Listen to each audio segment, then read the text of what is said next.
Qala thumma raja'tu ila abi wa qad ba'atha fi talabi wa shaghaltuhu an amalihi kullih. Kemudian aku kembali menghadap ayahku dan beliau ternyata telah mengutus beberapa orang untuk mencari di manakah aku berada. Hingga akhirnya perbuatanku membuat ayahku tidak konsentrasi untuk melaksanakan kegiatannya. Subhanallah, ayah Tayyib qala rahimahullah, Tayyib qala radhiyallahu ta'ala anhu. Kemudian ketika dia telah kembali ke rumah, maka ayahnya bertanya, falamma ji'tu, ketika aku datang menemui ayahku, beliau bertanya, "Ai bunai, aina kunta? Alam akun ahidtu ilaika ma ahidtu?" Wahai anakku, di mana engkau pergi? Kemana engkau pergi? Bukankah aku telah memberikan tugas kepadamu? Ayahnya bertanya, kemana saja engkau pergi selama ini wahai anakku? Bukankah aku telah memberikan tugas kepadamu? Perhatian ya, seorang ayah tanya, apa yang kau perbuat hari ini anakku? Dapat pelajaran apa di pondok selama ini? Coba cerita tentang pondokmu, cerita tentang pelajaranmu. Qultu ya abati, marartu binasin yusalluna fi kanisatin lahum, fa'jabani ma ra'aitu min dinihim. Wallahi ma ziltu indahum hatta gharabatis syams. Wahai ayah, aku menemui sekelompok orang yang mereka salat beribadah di dalam sebuah gereja. Agama yang aku lihat dari mereka membuat aku kagum. Demi Allah, aku tetap bersama dengan mereka sampai tenggelamnya matahari. Kata ayahnya, "Ai bunai, laisa fi dzalika din khair. Dinuka wa dinu abaika khairun min." Ayahnya mengatakan, "Wahai anakku, agama yang engkau maksud tidak ada sedikit pun kebaikan di dalamnya. Agamamu, agama nenek moyangmu lebih baik dibandingkan agama mereka. Ta'assub az-zamin. Kebenaran yang telah disampaikan diadu dengan kebiasaan nenek moyang. Wahyu dari Allah Subhanahu wa taala dibandingkan dengan akal dan ciptaan manusia. Kebiasaan, kebudayaan yang sudah turun-temurun dari nenek moyang kita lebih dipegang dibandingkan qala Allah wa qala Rasulullah alaihi salatu wassalam. Dan ini merupakan salah satu mas'alatun jahiliyah, salah satu keyakinan yang masih jahiliyah, ketika kebenaran diadu dan ditentangkan dengan kebiasaan nenek moyang. Qala qultu kalla wallahi innahu khairu min dinina. Kata Salman, la, demi Allah, agama mereka lebih baik dibandingkan agama kita. Keteguhan hati untuk mempertahankan kebenaran. Bukan diam, tetapi menyuarakan kebenaran. Kalla wallahi innahu khairu min dinina. Tidak sekali-kali pun agama mereka lebih baik dibandingkan agama kita. Ketika kita ditentang kajian Al-Quran dan Sunnah dengan pemahaman salaf adalah kajian sesat, kita langsung spontan, la, demi Allah, inilah kebenaran, inilah al-haq, dan inilah hidayah. Antum orang-orang salafiyin, ahlu sunnah adalah orang-orang terbelakang yang tidak mengerti kenyataan dan fakta, tidak mengerti teknologi. Kita katakan, la, demi Allah, justru yang masa depan cerah, masa depan yang cerah adalah masa depan yang dapat kita cari di dalam manhaj as-salaf. Berani menyuarakan kebenaran. Qala faqafani faja'ala fi rijlai qaidan. Akhirnya ayahku mengkhawatirkan diriku, lalu beliau membuat tali rantai di kakiku. Tsumma habasani fi baitihi. Aku pun dipenjara di dalam rumah. Qala wa ba'athat ilayya an-nasara fa qultu lahum idza qadima 'alaykum rabbun min asy-syam tujjarun min an-nasara fa akhbiruni bihim. Kemudian orang-orang Nasara pun datang menemui Salman Al-Farisi Lalu Salman Al-Farisi mengatakan, apabila sebuah rombongan dari Syam, para pedagang tiba menemui kalian, tolong beritahu aku. Ikut untuk mencari kebenaran. Kalau ada seorang ustaz singgah di sebuah daerah, di sebuah tempat, tolong beritahu kami agar kami bisa hadir di majelisnya, agar kami bisa dekat dengan dia, agar bisa bertanya tentang masail ad-din kepada dia. Pelajaran begitu banyak di dalam cerita ini. Qala faqadima alaihim rabbun minasyam tujjarun minan nasara. Lalu ada rombongan pedagang datang dari negeri Syam. Qala fa'akhbiruni bihim. Tolong beritahukan kepadaku tentang mereka. Faqultu lahum idza qadaw hawaijahum wa aradu ar-raj'ata ila biladihim fa'adhinuni bihim. Maka Salman Al-Farisi berpesan kepada mereka, kalau semua urusan telah selesai dan mereka ingin kembali ke negeri Syam, tolong beritahu aku. Falamma aradu ar-raj'ata ila biladihim akhbaruni bihim. Ketika mereka hendak benar-benar pulang ke negeri Syam, mereka pun memberikan informasi. Tidak pelit, tidak bakhil. Ketika ada informasi kajian salaf, ada informasi daurah, ada informasi ta'lim, tidak segan, tidak malu, tidak takut dikatakan sebagai orang yang sok rajin. Tetapi kita katakan ada ta'lim loh di masjid ini, ada kajian besok hari ini. Insya Allah ahad kelima ada daurah dari Ustaz Luqman. Mbak Abdul sampaikan kepada orang. Sampaikan kepada orang. Bukan hanya sekedar ikhwah as-salafiyin dan ahli sunnah. Sampaikan hal ini kepada teman-teman kantor.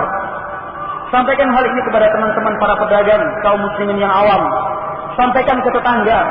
Tertarik tidak ikut kajian membahas Islam di Masjid Agung Sleman nanti. Sampaikan ayo oleh ikhwah. Barakallahu fiikum jami'an.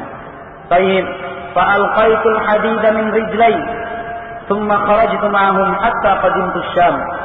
Lalu aku lepaskan belenggu dari besi tadi. Kemudian aku keluar mengikuti mereka hingga tiba di negeri Syam.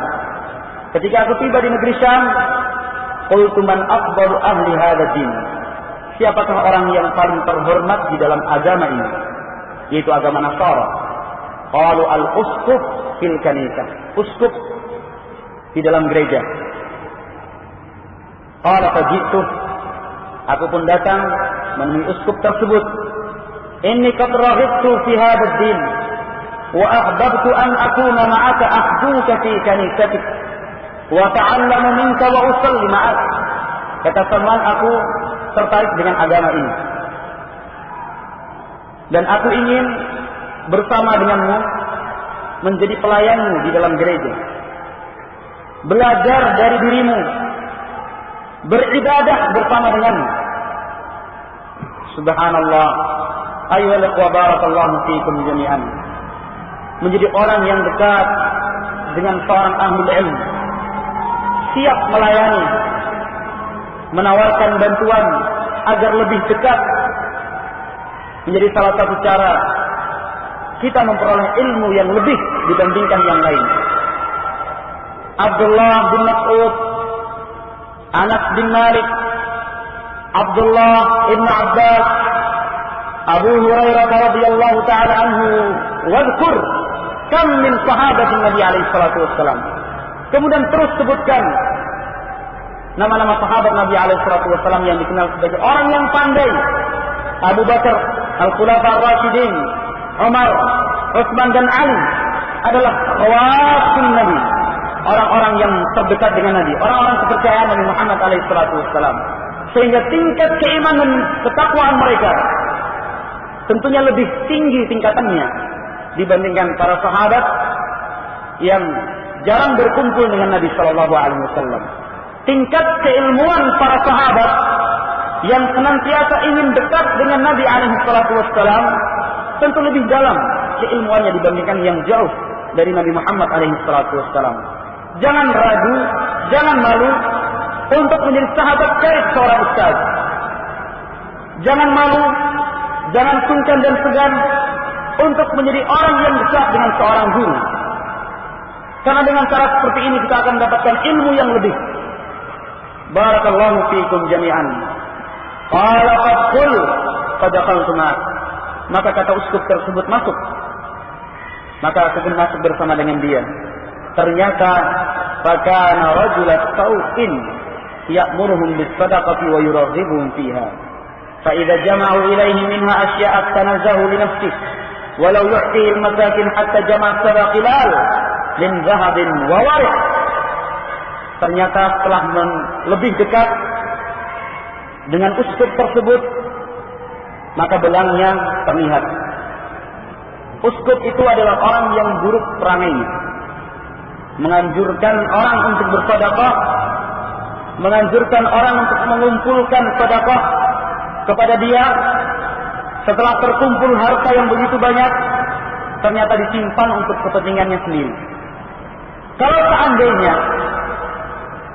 seandainya harta yang telah dikumpulkan itu diberikan kepada al-fuqara wal masakin, tentu akan cukup.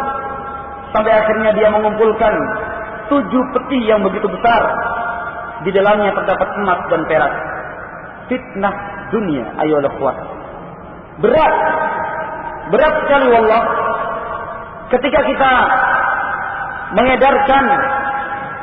kita mengedarkan proposal, membentuk suatu badan tersendiri, kemudian memampangkan spanduk menyatakan kami siap menyalurkan donasi Anda untuk anak-anak yatim, untuk janda-janda, untuk pondok-pondok pesantren, untuk kegiatan Islam.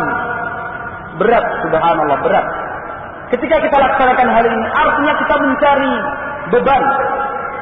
Kita ingin membunuh diri kita sendiri. Karena berat. Tidak seluruhnya orang mampu melaksanakan hal ini. Di awal mula, mungkin kita bisa menjaga keikhlasan. Tetapi tentunya hari demi hari, hati seorang manusia tentu akan terus tertarik dengan harta yang telah dia kumpulkan. Sedikit kok untuk biaya operasional, ya, untuk biaya operasional sedikit. Oh, saldonya masih banyak. Ya, untuk makan siang dulu lah. Kita akan capek. Padahal orang yang memberi harta tersebut, yang mereka inginkan dan niatkan agar dana yang mereka berikan memang benar untuk pondok pesantren dan anak-anak yatim, bukan untuk makanmu dan bukan untuk biaya operasional. Subhanallah, berat yang seperti ini. Membuka berbagai macam rekening, menawarkan diri untuk menyalurkan dana. Subhanallah, lihatlah orang yang berilmu ketika melihat harta begitu banyak di hadapannya, pasti akan tertarik. Pinjam dulu lah, statusnya pinjam. Pertama ya, pinjam, nggak ditulis. Aduh, lupa nanti gue pinjam berapa ya, dari saldo berapa lupa, kayaknya sekian. Nggak amanah, sahih, tidak amanah. Walaupun mungkin rupiahnya kecil, tapi mereka rupiah tersebut hak siapa? Bukan hak kita. Bukan hak kita. Dan kalau kita lihat sahih, al-hizbiyun, ahlul bidah wal ahwa, kalau kita betul-betul saksikan, dan mudah-mudahan penyakit seperti ini tidak menimpa salafiyin ahlu sunnah. Ternyata setiap orang yang menawarkan demikian, pada prinsipnya tidak mau rugi. Apa ada orang seperti ini kemudian nggak apa-apa dah saya rugi, saya rela memberikan waktu dan kesempatan, saya juga siap nih dari kocek saya sendiri nih, dari kantong dana saya sendiri. Nggak ada orang seperti ini. Intinya mereka nggak mau rugi dengan alasan seperti ini. Subhanallah, fitnah dunia. Qala hafizahullah ta'ala, akhirnya wa abghadtuhu bughdan syadidan lima ra'aituhu yasna. Hati yang bersih demikian. Akhirnya aku benar-benar benci kepada uskup ini karena perbuatan yang dia lakukan. Hati yang bersih demikian. Bukannya kemudian antum ketahuan ya, kalau enggak beri bagian kepada anak laporkan antum nanti pengurus. Bukannya benci, tapi malah minta diajak. Sama-sama lah kita. Jangan rasakan sendiri. Saya juga butuh makan. Walaupun bahasanya dirubah ya. Walaupun bahasanya dirubah dengan cara, tolong saya masukkan ke dalam kepanitiaan. Bahasanya itu. Kalau bahasa kasarnya itu, saya juga pengen makan ini, butuh makan. Saldonya kan banyak. Kalau bahasa halusnya, tolong masukkan saya ke dalam kepanitiaan. Kayaknya tempat antum basah ini. Basah artinya banyak uang ya. Banyak uangnya. Qala summa mat fajtama'at ilaihi an-nasara liyadkhulu. Akhirnya uskup tadi mati. Mau diartikan wafat kurang enak. Mati akhirnya. Kemudian orang-orang Nasrani pun berkumpul untuk mengabumikan ya, menguburkan. Kemudian aku sampaikan kepada orang-orang Nasrani, inna hadza kana rajulan tau'in ya'murukum bis-sadaqah wa yuraghibukum fiha fa idza ji'tumuhu biha istanazaha li nafsi wa lam yu'til masakin minha syai'an. Termasuk yang sering terjadi adalah masalah zakat fitrah. Zakat fitrah telah dijelaskan dan dipastikan oleh Rasulullah yang berhak menerima zakat fitrah adalah al-fuqara wal masakin saja. Sinful wahid, satu golongan. Al-fuqara dan al-masakin. Panitia enggak dapat. Panitia enggak dapat dari zakat fitrah. Kecuali panitianya memang orang fakir dan miskin. Jadi dia dapat bukan karena sebagai panitia, tapi karena dia sebagai fakir dan miskin. Zakat fitrah yang seharusnya untuk fuqara wal masakin dipotong. Pembangunan masjid, panitia hari besar, kegiatan remaja masjid, apa lagi? Yang pengalaman, konsumsi, jangan lupa, konsumsi, akomodasi, wah banyak sekali pokoknya. Padahal zakat fitrah adalah hak al-fuqara wal masakin.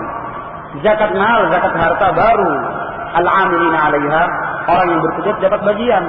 Tapi kalau zakat fitrah khusus al-fuqara wal masakin. Barakallahu fiikum jami'an. Baik.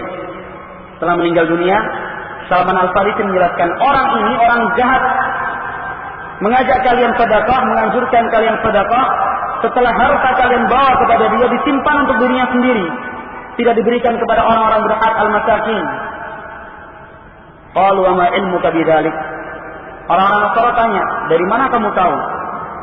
Kata Salman, ana adullukum ala kanzi. Akan aku tunjukkan kepada kalian di mana dia menyimpan harta tersebut. Subhanallah. Sifat dan perangai tidak mungkin kita sembunyikan.